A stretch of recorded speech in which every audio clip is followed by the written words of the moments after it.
So this is called the game of perfection. We often compare ourselves to others. This is part of being human, but this concept can sometimes evolve into something that is too heavily focused on. This can lead to difficulty in relationships and negative attitudes about people in life. Feeling or speaking negatively about others is simply a mechanism to help us feel better about ourselves. When we think someone else is terrible, we believe consequently that we must be better than them. But the more we allow ourselves to indulge in these feelings, the harder it becomes to see what's positive in others. And when we have trouble seeing the good in others, it gets harder to feel good about ourselves. This affects the general quality of our lives. We're all flawed people.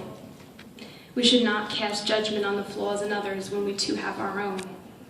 Instead, we should try to spend more time paying attention to the good in those we encounter. When we love others, we feel better. We begin to show ourselves the same kind of kindness, focusing less on our own flaws. Our relationships flourish and our self-concepts improve. None of us are perfect. The reality is, perfect has no actual definition. As a wise professor told me, Dr. James, those of you who are psych majors at Rutgers, you know who that is. He said, no one is normal and no one is perfect. And when I was 19, that was an epiphany. I'd never heard anybody say that. Perfect is a subjective, abstract standard that individuals create for themselves to live up to. And something that's created by an individual can also be changed by that individual. Thus, if we were ever to come close to our standard, we always possess the ability to raise the bar, as we often do. This is something we do frequently. Have you ever noticed that when you reach one of your goals, you usually start looking to achieve another one? How often do you spend actually feeling good about something good that you've done? It's hard for us to allow ourselves to be satisfied. We often forget we're just human. We make mistakes. Sometimes we fail. And we're not the best at everything we do. And that's okay. A mistake does not signify the end of our journey. We have to accept it, get up, dust ourselves off, and start again. When we're in a situation where we know we're wrong, we should admit it to ourselves as well as others in order to learn from the experience. It's a mix of our strengths and our limitations that make us the unique people that we all are. Some of us will never be mathematicians or professional athletes, and I have to admit that when I wrote that line, I was talking about myself. Others will excel in those areas, but we are all fulfilling a purpose in this life. No purpose more important than the next. It's only together that we make this world go round.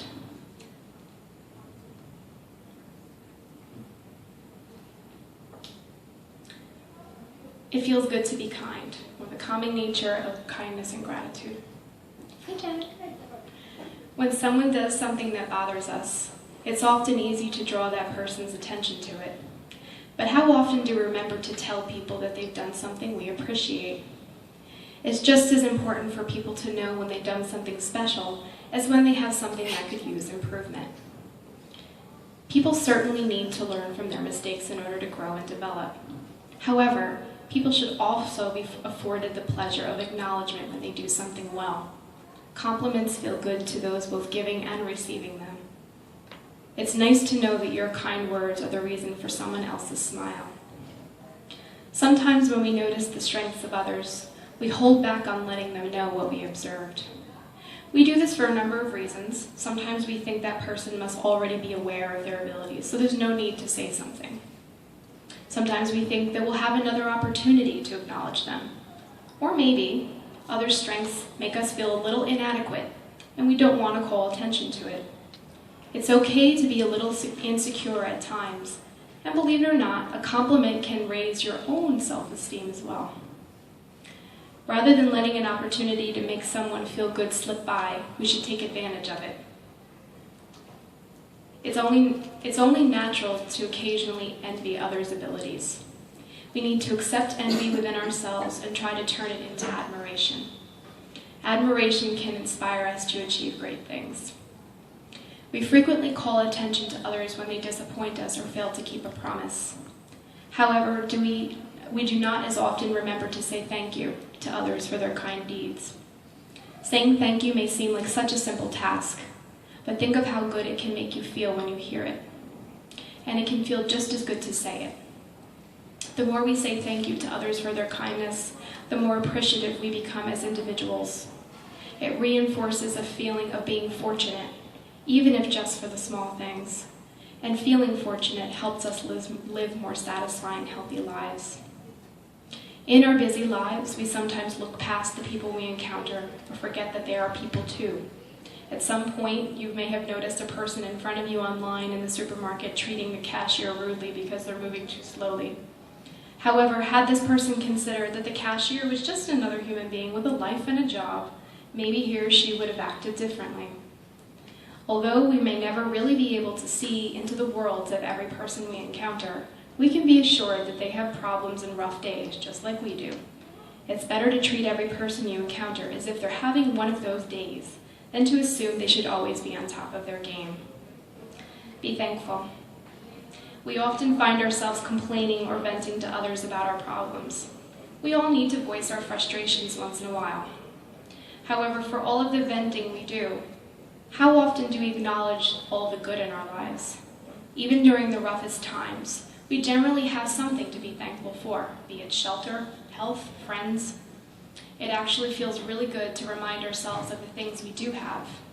When we first start to think about it, our list may seem small, but the more we consider it, the more we realize how much we have to feel good about. It's empowering.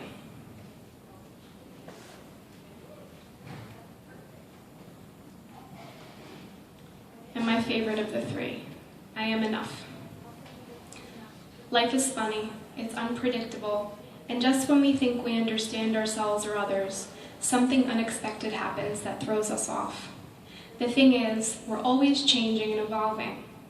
Life is a fascinating journey of constant exploration, and there's not always going to be clear answers to all the questions we ask along the way. I've learned a lot from the people I've encountered on this journey thus far. I think most of us are just trying to figure out who we are and how to best be that person. In this process, we try to be lots of different people, taking on all kinds of characteristics. We behave in different ways, interact with all kinds of people, and try to see what works and what doesn't, what feels right, what fits with the core of who we are. We step outside of ourselves and watch and listen for our true feelings. Hopefully, we try to listen to the people we encounter as well. It's amazing what you can learn about yourself and others simply from listening.